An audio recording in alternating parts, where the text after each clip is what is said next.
All right, we're live. Hey, everybody. Welcome to the Witty Entrepreneur. I am Jennifer Bassman, also known as the Witty Entrepreneur. Big day today. We have a lot going on. I have a guest. My book was published today. Everything is happening, right? Yes, it's super exciting. So, Leslie, you're here on a really super special day. This is super cool. And oh, wow, things must really be working for me because I didn't actually see, there it goes.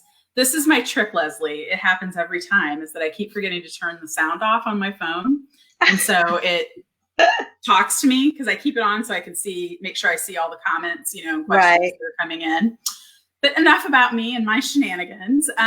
First and foremost, I do want to share my screen, and let's keep our techie fingers crossed that I do this the right way. My book did come out today. I'm super excited about all this. Since I had to restart, it's not there anymore. So, okay, we're not going to share my screen. Never mind. I was going to show you a book cover, but we'll just have to wait on that. Exciting, exciting day. But yeah, exciting day. Stop Being a Doormat is actually up and available, ready for pre-order. It's the ebook version. The print version will be out in a couple of weeks. Of course I want you to buy both, but if you are more interested in the print version of the book, I totally get it. You're going to have to hold on for just a couple more weeks, but it's coming. This is exciting. Yay. In case you've never joined me before, I'm going to do a little bit of an introduction here, both myself and for Leslie. Leslie is my guest this week, but I am the small business burnout master. And what does that mean? That means I focus on burnout. I help other burned out business owners and entrepreneurs work through and conquer their burnout so that they can run a business that fulfills them instead of drains them. And I'm also a certified Clifton or Gallup strengths coach. And I use that also to help people work through the burnout and also help them focus on their strengths, focus on what is going right. Because when you're burned out, you have a lot of trouble focusing on that. Everything feels wrong or it's not going your way. And on my Facebook Live, even though we don't always directly talk about burnout, we talk about issues that directly relate to having a burned out mindset. So we're going to talk about challenges. We're going to talk about the solutions to those challenges. But I'm glad that you're joining me and you are here and ready to learn more about this topic and conquer this burnout and get rid of it. But joining me today, I cannot believe I'm so excited about this. I follow Leslie, and not like a stalker, but I can see it. I can see it approaching that level, Leslie, just to warn you. So just be ready. I love stalker friends. Oh, good. Okay, good. Because I could be a stalker. I love what you do, and I love your mentality and how you approach this. And this week is all about time and productivity. We talked to Carla Doctor on Tuesday about how she approaches finding more time in your day, finding more time in your life. And she gave us her tips and tricks about how to find 10 more hours in your week. Mm-hmm. And you also are a productivity and time management goddess. I'm going to call you a goddess, but I'm going to go ahead and read your formal introduction if that's okay. But Leslie is a life and productivity coach, and she is also the creator of the 3-step strategy. This is so cool. She works with women who work from home to balance life and home so that they can be productive as heck, create more to crush their goals, and still be the queen of their castle. I love that. Yes. Uh-huh. As a busy wife and mom, she knows what it's like to do all things and still find something that's just for her. And that is so important, to find something that's just for you. She's going to teach us how to use the time that we have and not the time that we wish that we had. So that I really want to talk about that mindset. I think that's a super, super important thing to point out. But the first thing I really want to talk to Leslie about, and I'm super, super pumped about this, is she has got an upcoming challenge, a goal crusher challenge.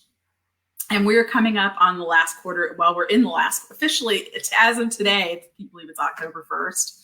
I cannot believe it's October 1st. Oh my God. We are officially in the last quarter of the year. People might be trying to cram more things in. They might be realizing, oh my gosh, I said I was going to do this before the end of 2020. So I think this is very well timed. I like it. I like it a lot. So Leslie, tell us about this Goal Crusher Challenge first and foremost. Well, Jennifer, first of all, thank you so much for having me on your show.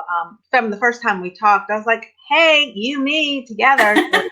So first of all, thank you so much. I know we're going to have a good time. Absolutely. So yeah, the Goal Crusher, it is October, like you said, and 2020 has been quite the year. Yeah. And I think we're all sick of waiting for it to be over or do something. So we are going to do something about it. And so what we're going to do in this 5-day challenge, and one of the things, there's a lot of things, but we know what to do. You know, there's some clarity issues and there's some things, but we've had so much time. But as we've seen, time is not always the thing we're looking for, right? Because people are still like, oh my gosh, what do we do? So we are going to have a 5-day power hour challenge. And I got to tell you, I did a live probably 12 weeks ago on power hours and how to use them. And as boring as it sounds, it's like one of my most popular lives. People are like, power hour? Because more. When you think of you think of 1 hour, like, yeah, I can find 1 hour. If you can, and I always say to people, okay, it can be consecutive 60 minutes. I'm going to do a little maths here. It can be 2 30 minutes. It can be 3 20 minutes, 4 15 minutes.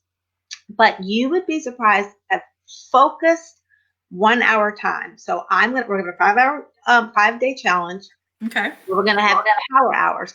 And every day I'm going to give a little tip about how to make the most of your power hour. And we're going to I'm asking everyone to come with something that you want to work on, something that you want to get done, because the mind tells us that we need all this time to get something done. Well, you bring me your goal and you dedicate 5 hours over 5 days, and I guarantee you will move the needle forward in your goals. And that is the goal, is to move forward, begin to create a habit and get stuff done. It is so important. Instead of sitting there thinking about the time we don't have, we're going to use the time that we do have. And it kicks off on October 6th, which is my 50th birthday. Yay! So happy early birthday. Thank you. So my 30th birthday, I had a big party. My 40th birthday, I had one. Well, it's 50th in the middle right now. So my birthday is going to be with all of you until I'll be 50 all year. We'll find something to do next year for that. But that's what the challenge is about. And it's about using something you have to move forward. It's not teaching you another, thing per se, but a way, strategy to implement and move forward. I'm super excited. Love that. Oh, I'm excited about this because and you're bringing up there were 2 great points. Like you brought up 100. I'm actually gibberish right now because I have like 35 things I want to ask you, and I have to I feel like it needs to go in a certain order. So I'm sorry. So I love this challenge, and I need to participate in this challenge. One of the things that you just said, and I want to bring this up because I feel like there's so much pressure when we say a power hour. We feel like we have to find 1 consecutive hour, 60 consecutive minutes, right? And you just said something really cool about, hey, everybody can find 15-minute blocks of time throughout their day to focus and get something done. And I find that to be very I never thought about it that way. Because I'm thinking in order to get something done, I have to block off this huge amount of time, but it could be smaller chunks of time. Absolutely. My whole goal is for us not to find ourselves with an hour and not know what to do with it. So the way that I plan my week and the way that I plan my month, we know exactly what to do when we're in car rider line, when we're waiting to pick up our kids, or we're waiting for the grocery order. We know because we get these hours, but then we waffle and figure out, well, what should I do? Should I do this? And should I do that? Then you scroll social media and you have it, but you don't know what to do with it. And it's overwhelming to try to figure it out. So we set it up in a way that you know what to do with it when you get it. So that's even bigger secret sauce. Oh, that is magical. That is very true. So how do you do that? Like, how do you make sure that you are never without something to do, or you find yourself, reaching towards your goal, or, working on something that's actually productive? Well, the first thing I do is I write down my weekly goals. And we have like 3 or 4. I know that you and I are going to talk about that a little bit later, but I really don't recommend any more than 3 or 4 because it's not realistic. And the reason is because we'll write a goal like, let's write 2 blog posts for the week, right? That's a goal. And we think, well, we can do a lot of other things. But I always say, let's break down our goals because, see, the goal is the desired outcome. It's the result. So the tasks are the things that we have to do to get there. So you break down. So what does it mean to write a blog post? Okay, it means you have to outline it. You have to do a brain dump. You have to do SEO. You have to actually write the blog. You have to create the graphic. You pin it to Pinterest. So that's like 6 or 7 tasks for one goal. And so for every goal, if you break it down, and I always say break it down again, because that's when we get overwhelmed. You look at that and it says write blog. You're like, oh, I'm not doing that. I'm going to do some laundry. But if you say do a brain dump, set a timer. You say write an outline. Okay, I can do all that. Create a couple graphics. I can do that. And so if you have 3 goals and you write down all the steps, you've got like 18 or 19 tasks. Yeah, that gets overwhelming. Yeah, right? And so then you pull those off one by one. And you look and you say, where am I? Some of those things are going to be prioritized by the simple nature of whatever it is. Some things you have to do every day. Some will be something you do on Monday or Wednesday. And you just pull them right off the order and just keep going. And that's the key. A lot of us we set our goals, but we don't break them down into manageable, doable chunks. So first of all, we don't even look at it because we're so overwhelmed. And then you can do that in 15 minutes. You can do a brain dump in 15 minutes. You can do research in 15 minutes. You can do, it may take you 15 minutes, but you can do those. You can get it done. Yeah. So breaking those down is really how you figure out what to do. Then that's my whole 3-step strategy. People are always like, so what are the 3 steps? And I was like, whatever it is that you need. And then you incorporate that into the things that you have to do. We have doctor's appointments, we've got meetings, but you can find to do 3 tasks a day to meet you closer to your goal, whether you have to get up an hour earlier than everyone else, not necessarily every day. I'm not an all or nothing. I'm like, as it fits in. Maybe you stay up an hour later. Maybe, you get up 15 minutes earlier one day. I mean, all of these things is to create the habit and move the needle, create the habit, move the needle. All of these strategies are something we can do every day, month by month. You won't hear me say yearly goals because our mind thinks, oh, January. I mean, how many people are saying, well, I'm just going to write 2020 off and I'll just wait till January. No, you can do an annual goal and start today, October 1st, today. Not a fair question this year, Leslie. Not a fair question. It really isn't. I know. But as the days go on, So sure. Yeah. And you say, I think we put a lot of pressure too on ourselves to get things done. And that starts to ratchet up the stress and it starts to ratchet up the energy. And I'm not going to say I know I do that, where I start getting things bigger in my head than they really are. Which I don't know if that's a defense mechanism on my part, where then I sit down and I do it. And I was like, oh, that wasn't so bad. That took 10 minutes. Why was I thinking this was going to take me, an hour? But yeah, I do think that that's a great, you're pointing out some great stuff about our whole mindset around creating goals, is that we think of it as one big, huge chunk instead of breaking it down into, smaller, more manageable steps. And also in like time increments that are far more manageable than asking yourself, especially in these days where we're all kind of scrambling for a little bit of thinking time in busy households, because we've got our kids homeschooling or, something else is going on. So these are great points. And I get one of the questions I know I wanted to ask you, because you are a goal expert extraordinaire, is, what makes a goal worthy to achieve? Because sometimes goals can just be as simple as, I'm getting up today.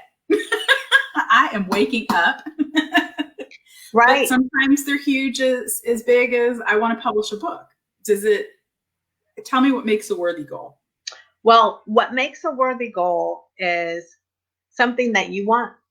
The fact that you want to do it is enough for it to be done. Because I think so often we look at our goals and we think, well, they're not as big as so-and-so's, and they're not as big as, and so I deal with a lot of women that, coach, and they're like, well, I'm no Brene Brown, I'm no Rachel Hollis. Well, no, none of us are. But guess what?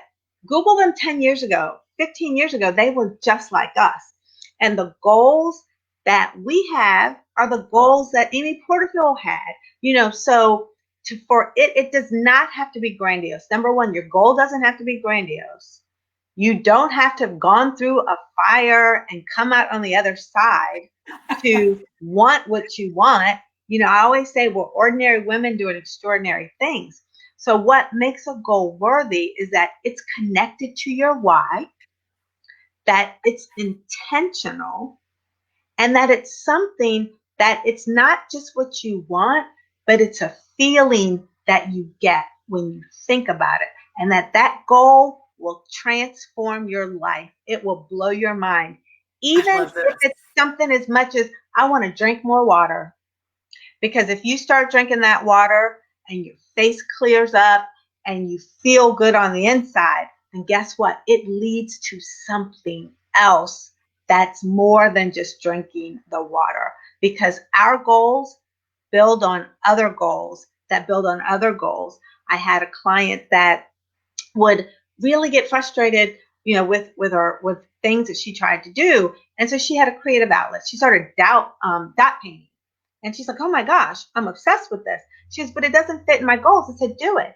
She'd spend like an hour dot painting. She would come out of that. And she's like, I'm ready to rule the world now. So her wanting to create that outlet gave her that momentum to get the stuff done that she wanted to get done, and made her feel so much better, and that she was doing something that she enjoyed and knocking stuff out. So when that goal connects and gives you a feeling and not just the thing, you've hit payday then. That is so true. That is awesome. I just love that, it's something that is connected to your why and it's intentional.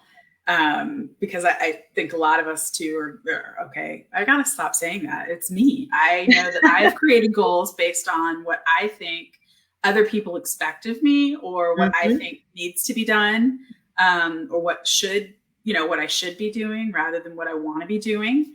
That directly led me to burnout, instead of, connecting it to my why and connecting it to my being and where I really wanted to go. So thank you for saying that. That made me feel 1,000 times better. No problem. Yeah. And you also, when we were talking right before we came on, we were talking about overwhelm. People come to you when they're overwhelmed and they're stressed out, those are two key symptoms of people that are burned out.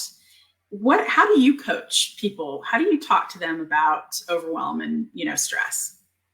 Well, the first thing I do is I give them permission to get off the hamster wheel. So you don't have to do that. The first thing I say is, whatever it is that's making you think that when you think about doing it is causing you all this overwhelm, I say, let's take a step back and just jump off the hamster wheel.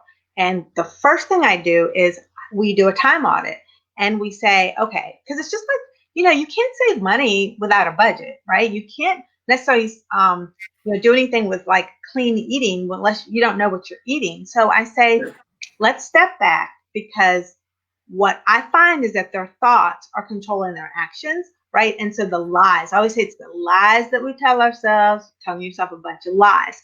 So we find evidence. Yes. This is therapy. I'm like, oh God, right. she sees me. So the first thing I say is, we have choices every day of what to do.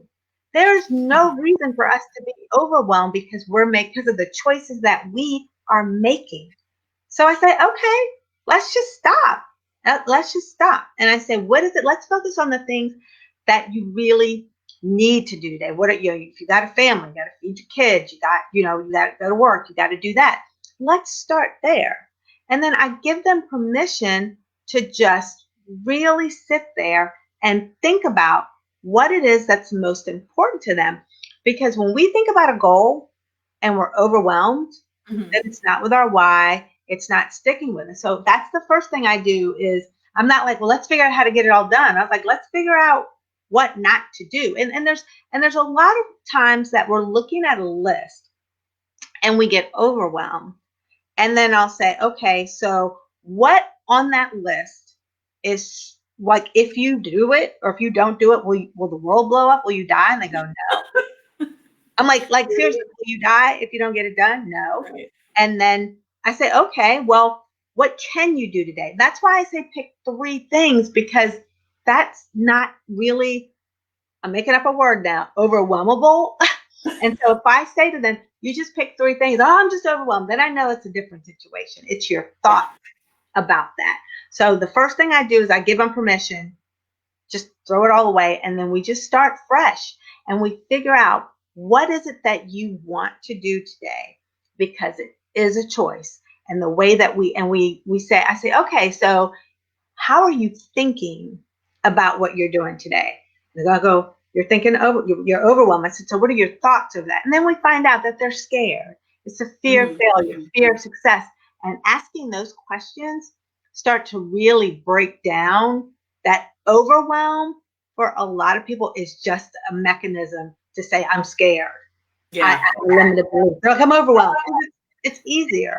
But when we start to dig in and really figure it out and just set something that works for them, we do not have to work 24/7. We don't have to work 24/7. We don't, because that, we have that pain that if we think about what we have to do, stresses us out. Does it stress us out more than just doing the dang thing? Because sometimes I say, just go do it. And then you won't be stressed out as much. Yeah. And I find, like there are certain clients that they stress me out. Just thinking about helping them stresses me out.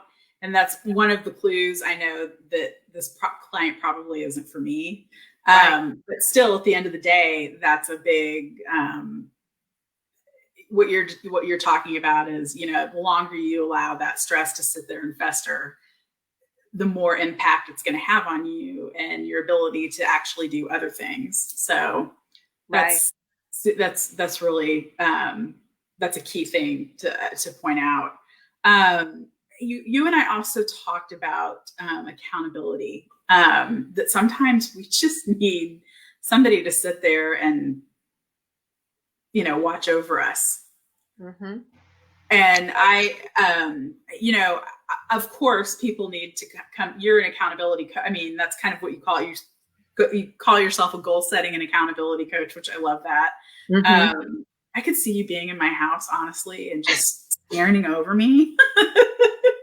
Stop playing that game, Jennifer. Stop playing, get off your phone, Jennifer. But yeah, I think one of the biggest battles that I fight myself is accountability. Just, nobody's watching. So, because I work from home, I work on my own. Right. All my people do.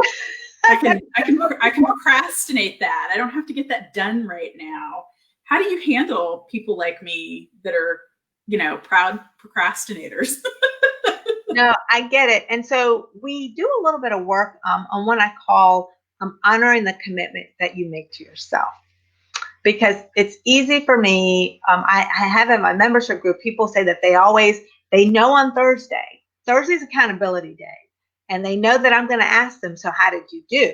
And so they're like, oh, let me figure this out. But it's about honoring the commitment that you make to yourself, and making the goal be something that you want to accomplish. If you find yourself procrastinating, then we dig a little deeper as to why you don't want to get that done. Because people think that, procrastinating means you're lazy or this, but no, there's another reason.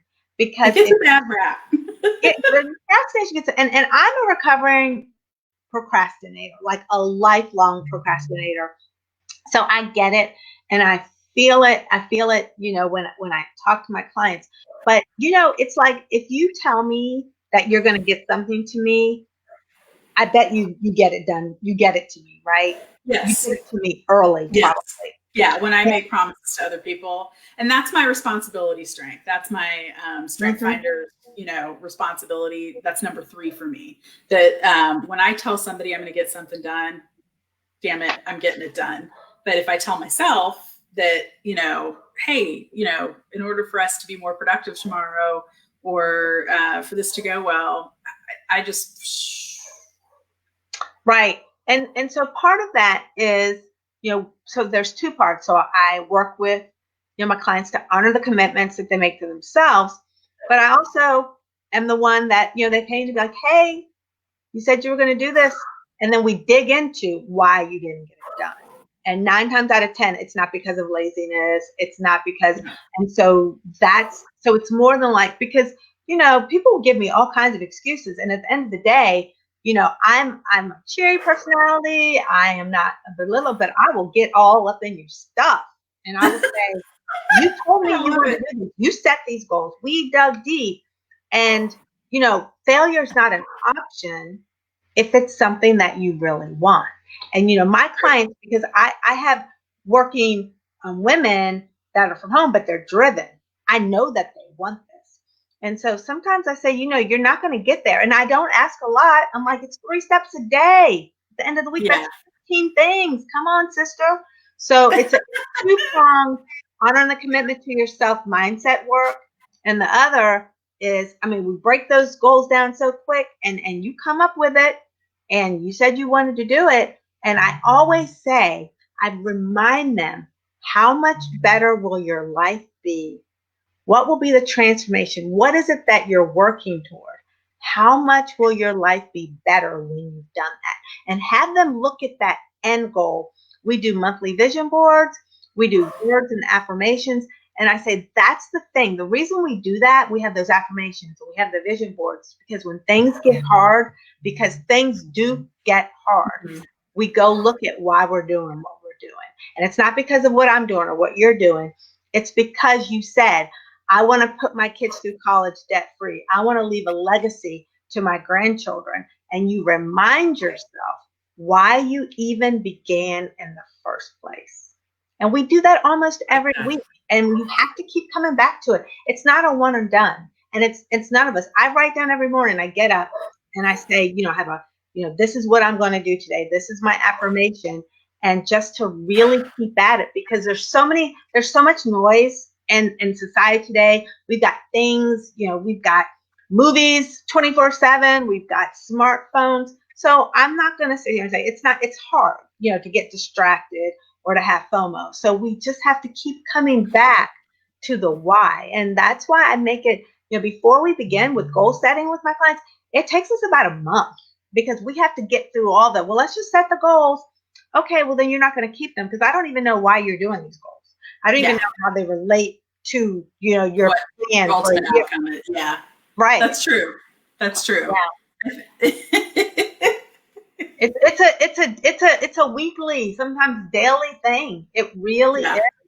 Because what happens is 3 months go by and we're like, oh my gosh, I'm still here. And then we start to feel like a failure. And then we start to feel like we can't do it. No, we never really gave ourselves a chance. No, I'm not going to let you give up when you haven't even really tried. Fair enough. I like it. Yeah. So like I said, I could just keep talking to you for hours. But we'll kind of start rounding this down. But one of the things I wanted to, you said you get asked this a lot. You said you get asked how to create more time in the day, and the answer might surprise me. Well, this is what I say. And this is what I tell people all the time. You're trying to find more time. But what we need to do is work with the time that you have. You're never, no matter how much we look, we all have the same 24 hours.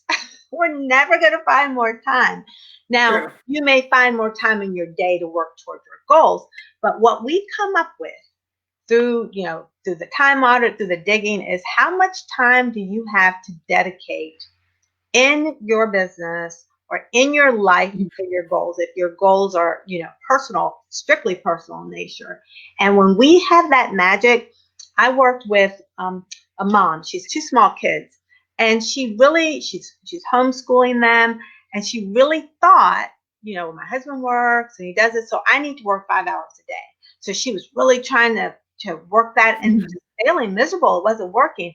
And we literally came up that if her kids were sick, that if the dog threw up on the couch, that if things were topsy-turvy, she could get 4 hours of work done every week in her sleep without anything happening. Nothing. That was her baseline minimum. So You know what? We planned for 4 hours a week. And I said, there's no reason. You shouldn't come to me on Thursday and say I didn't get anything done. You could do that in your sleep. And then we had, so it's like a good, better, and best goal. And then we said, okay, if you really are rocking it, then you have 6 hours. So coming up and actually using the time that you have, like I said, not the time you wish you had, works wonders. You give people permission to work within their time constraint instead of having them search for the elusive more time.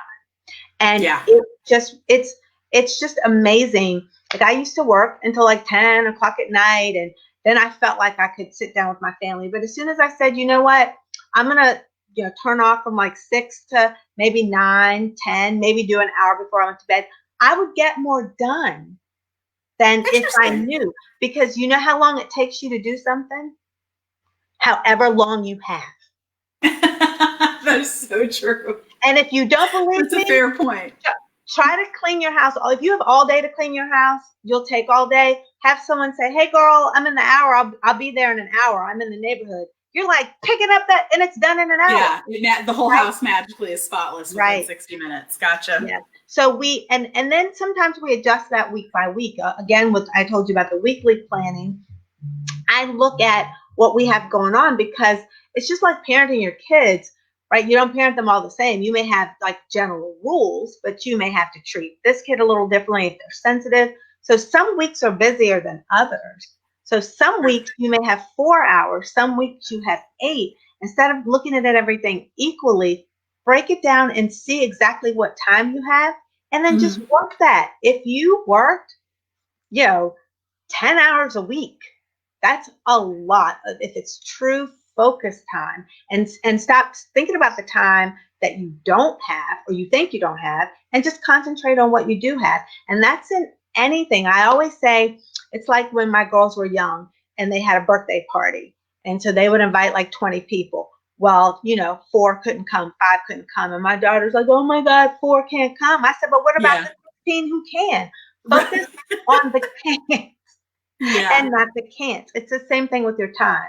Focus with the time that you do have, as opposed to searching it out, because the more you do, the more you get done, and the more you can either do or you can relax, and it's building up that momentum to be sufficient and proficient in the time that you have.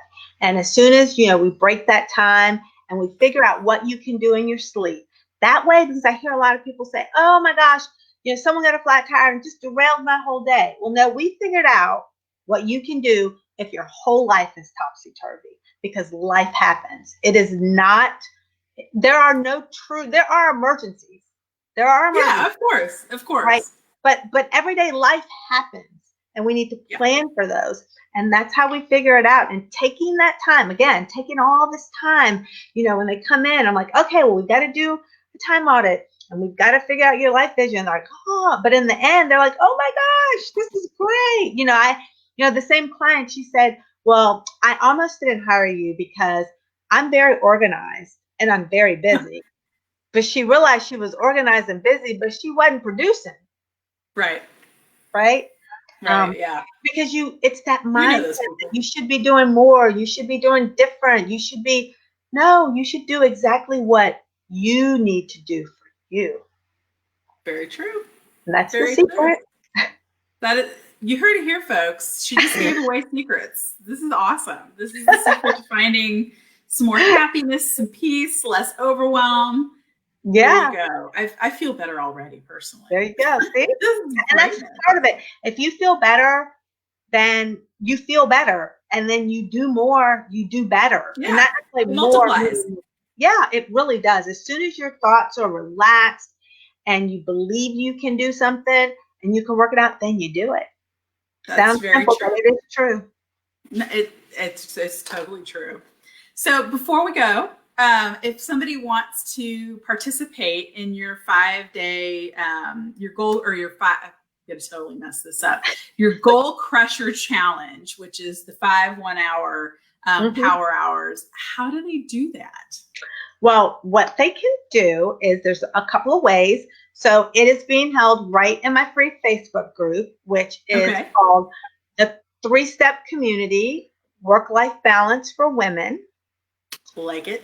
Yes, or they we will post a link. We'll post a link for that. Yep. And you can also sign up on my website, leslieaboyd.com/power hour. So yay! And we'll post a link for that too. Yes. I love it. Yeah. That's perfect. Oh, I'm feeling more productive already. See, it works. It totally works, guys. No, this is awesome. This is good stuff. And I have like a million more questions, but I'm not going to ask them right now. I'm just going to ask you to come back. Okay. Because Thank you. I think we could do a lot more work and solve a lot more of the world's problems, the two of us. Oh, So, of course. Yes. Yeah. This is good. This is good stuff. Well, thank you so much for your time and your wisdom, and definitely everyone. I'll post the links with this so that you know how to participate in that 5-hour power challenge, and crush some goals next week. Crush some goals today. You got some great, advice. You got some great information on how to create a habit, because part of crushing your goals is creating good habits in order to, to crush those goals, in order to make your goals. So I'm all for it, and I will be participating in this next week. And I just can't thank you enough, Leslie, for being here. You are fantastic. This is like having a rock star on. No, thank you for having me. This has been great. You are coming back. Yes, I am. Yeah. Whether you like it or not, I'm coming. Thank you so much again. Everyone have a great day. Happy October 1st. Happy early birthday to Leslie. Thank Definitely you. Join her next week and help her celebrate her birthday. And that the gift you can give yourself and give Leslie is to crush some goals next week. That's pretty awesome. Yeah. How powerful is that? That's pretty cool. Well, have a great time, everybody. If you need to get in touch with me, you can always find me here on this Facebook page. You can also find me at jennifer@jenniferbassman.com. Another reminder, my ebook is out for pre-sale on Amazon. I will post a link in our group. Actually, I think it's already up there. I posted this morning. There's a link to my book. And that's the ebook. A couple weeks from now, I will also have paperback book out, and I will definitely let you know when that's out, because it is a workbook style. So you may want to write on something or in something, or, complete it, send it to me. I'm just kidding. No, keep it. But thanks again, everyone. Have a great time. Have a great day. And thank you again for your time. Bye. Bye.